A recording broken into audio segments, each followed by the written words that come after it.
Here, pass these up for me, if anybody wants. I know, you're working all day. The hell chair is this? Oh, here. Are you feel okay with it?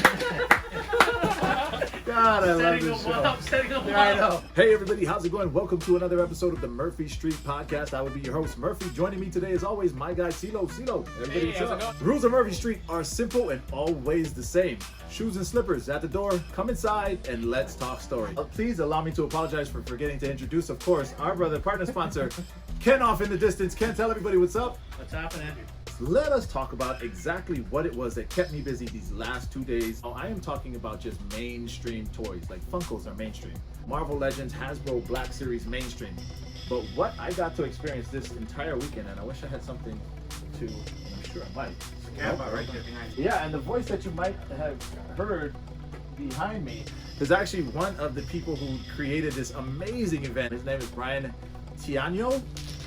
So we're gonna call him over to kind of give us a quick rundown of Aloha Con. Brian, thank you so much for joining us, brother. Give us a rundown, like for the people listening on the mainland, anywhere else that wasn't able to experience it. It was dope. Give us a rundown, man. If you guys didn't tune in, you guys missed out on The 20 of the best artists in the world. In the world, yeah, They were exactly. featured here at Aloha Con. We had Quicks, we had Wetworks, we had Creon Chicken, we had Armin Kendrick, Jan Kaleha, Dave Badia, Big C, Fit Turtle, 7 sketches. 7 Sketches, Hot Hot Actor. I know. I need this. See, now being here also let me know that I need to work on a better like on-camera personality name because Murphy just doesn't cut. First of all, Hot Actor. We need a name like Hot Actor. Who bestowed, by the way, the name upon Brian as Hot Model. So that's gonna. I'm sure that'll stick. Gotta change my IG. Yeah, change the IG. In case you are listening, BT Toys is his IG, and he does run some of the most amazing things. The last event we put on was in November, Foreign Con. It was very limited, like we had to limit it to 5 people because at this time I think we were in tier 1. Right. So it was a lot smaller than Aloha Con. But still a great turnout. It was a great turnout. Yeah, I remember. That's why it was pretty dope to see in the middle of quarantine, which is where the name Foreign Con came from, right? It was like a strike back. They had a great amount of crowd and you know, they did their best to stay within social distancing means and standards to create that experience for us collectors. Man, I did not understand this community before I drowned myself in the madness that was this weekend. It was fantastic. It was so dope. And hopefully we made a fan of you. Oh, absolutely, without question. First of all, it was absolutely amazing to see the people in these crowds. We had so many different types of people. You cannot tell me like, okay, designer toy collecting culture is this type of person because everybody came through the door. We are going to shout out somebody that we met last night, Designer Toy Addict. A Tiff came through here last night and she ended up stuffing her bag as if it was Christmas Day. What about you, Brian? Did you have any piece here if you were on the other side of the counter buying stuff? Which would have been the piece that you would have tackled somebody to get? There were a few of them. The IO Sensei by Armin Kendrick. Oh, that would be totally you. How much did that piece go for? They went for $220. And how many pieces of that did you have? I had 15. And do you have any left? The V-Rock by Creon Chicken. Uh-huh. I mean, that thing was literally on fire. Like the it, Red absolutely. Nakai Baby Tech by Quicks. The Red Dawn by Wetworks, which was limited to 6 pieces and hand painted. Fluff Riot has some beautiful pieces. So this one right here is the Canva. That is a collaboration between CZ13 and Quicks. And it was provided to us by Clutter. There's so much thought that goes into these toys. That's a good touch. Yeah, you definitely spend for what you want. But what you want, I mean, you get such a better quality and even more so, a more unique experience than just like, You know, like I kind of appreciate from this versus like the things that we kind of grew up collecting. Yeah. Is what we collect. There's always re-releases. Now Yes. it's very custom, like one I feel line. you guys on that. I used to collect Marvel Legends. Tell us what swayed you to the dark side of designer toy collecting? Honestly, the first art toy I picked up was a Quicks piece. Uh-oh. And it was a Quicks piece that he did in Hawaii. It was his Forbidden text. And the reason why it suckered me in was because Quicks did the Forbidden text, but he made it look like a Funko Pop box. And at the time, I was a Funko collector. Oh. And that's what suckered me in. Smart man. And then my second piece was a collaboration between Quicks and Wetworks, the Destroller version 2. And it was like very limited to maybe like like the 30 pieces. Such a exclusive kind of community. First of all, we had a line yesterday that I'm gonna guess went somewhere about 100, if not slightly over that. These people are lining up for pieces that they know. You know, if you're that 100th person, Yeah, you might not get it. Yeah, you're standing in line the entire time with fingers crossed. Like, please have something on the shelf for me to get there. That is how strong this community desires the pieces that they are coming after. And we actually had a dope sketch off today.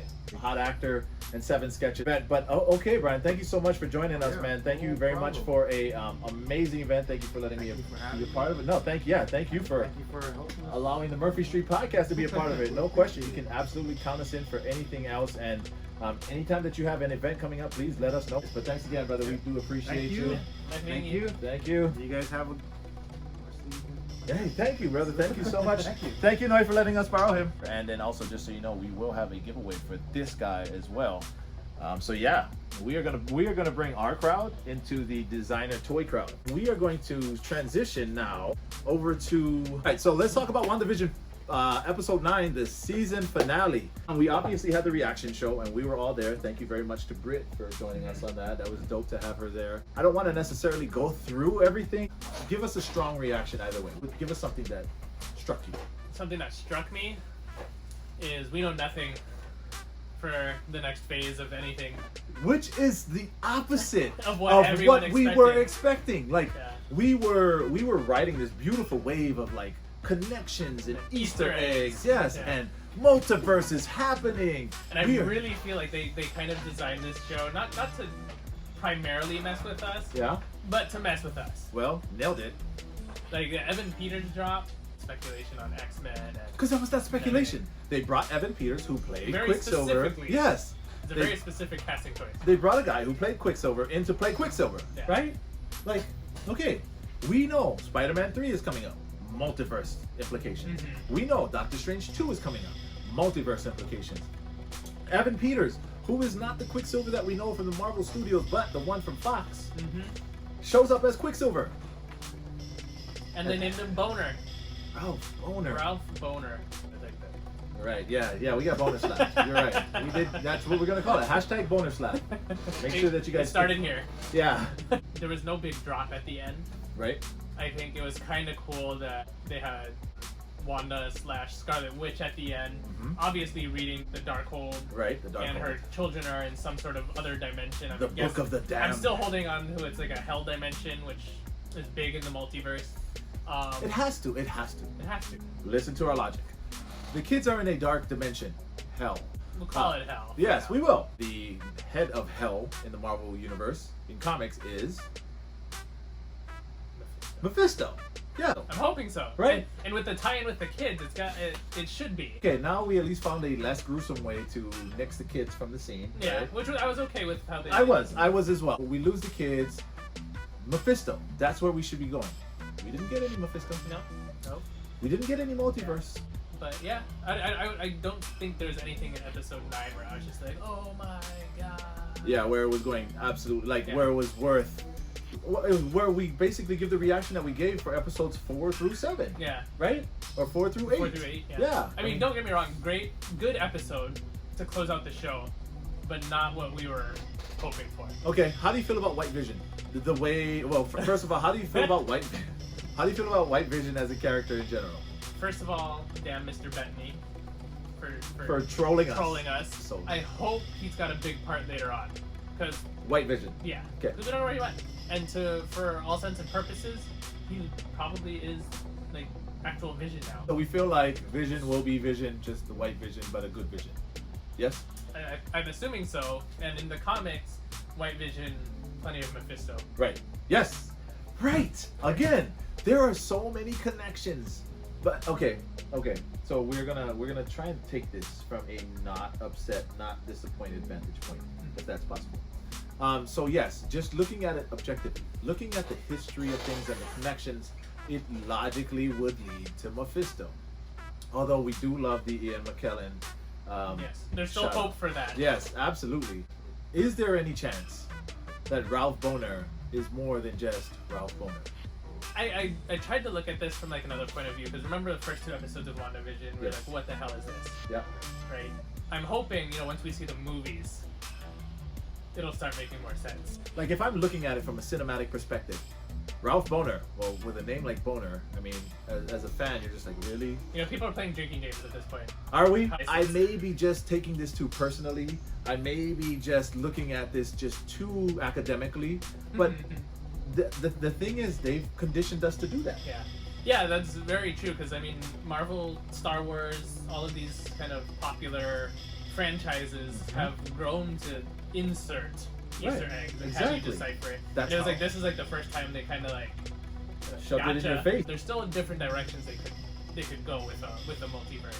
You know, had they brought Mephisto, you know exactly which direction they're going. If they bring in somebody else, you know exactly which direction they're going. Which I believe the Eternals is supposed to give them that flexibility. So Yes. again, I feel like we didn't need to get so roughly trolled, but we Am I did. irritated? Yes. Yeah, exactly. But I'm, Good. I'm hoping glad. for the slow play. He seems like too big of a cast for that Way kind of too joke big. of Way a too- character. This you know? was one expensive troll if it was a troll. Yes, That exactly. is what we'll you don't say. cast that high unless there's an intent behind it. Yes. So I do think we'll see him. Okay, In good. what capacity? No idea. No idea. Well, let's hope that it comes back and we are less offended when it comes back around. So we are going to do our drawing, our WandaVision IG live drawing. It is a need to be on live in order to be here. So we're going to spin a number of times. Last time it was 3. Choose any number. 7. 7. Okay. Oh, 7. Let's move this guy around a little bit. We'll do it this way. 1, 2, 3, 4, 5, 6, 7. Here we go. This is the one. Damn, I should have made Steve do it. This is the one. All right. So CeeLo says he did not get it. He was not able to get the sad panda this morning. Whoa! Sorry. All right, Starflowers, you won. You should have gone to Vegas. You could have been a thousandaire in Vegas, but instead we do have an entire Wave 1 set of Funko Pops for you. And that, I guess, will do it for us, huh, CeeLo? Yeah, so thank you so much, you guys, for staying on with us the entire season. I'm not sure if we'll do one for Falcon and Winter Soldier, but who knows? We may, and you will definitely know if we do.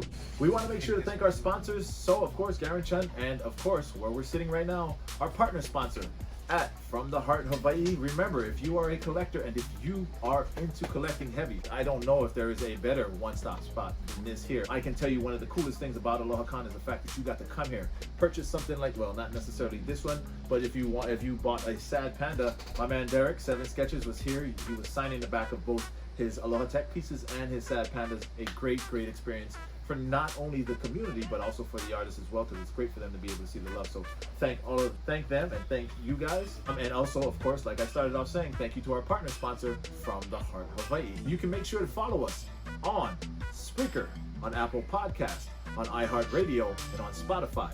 Don't forget about our YouTube channel. That would be Murphy Street Productions. There we put everything on. Other than that, CeeLo, you want to tell them where they can find you at? IG hobby page CT96707. You can find me at Murphy Street 808. That is MURPHYSTREET 808. You guys, thank you so much. And until we see you guys next time, don't forget your slippers. Aloha.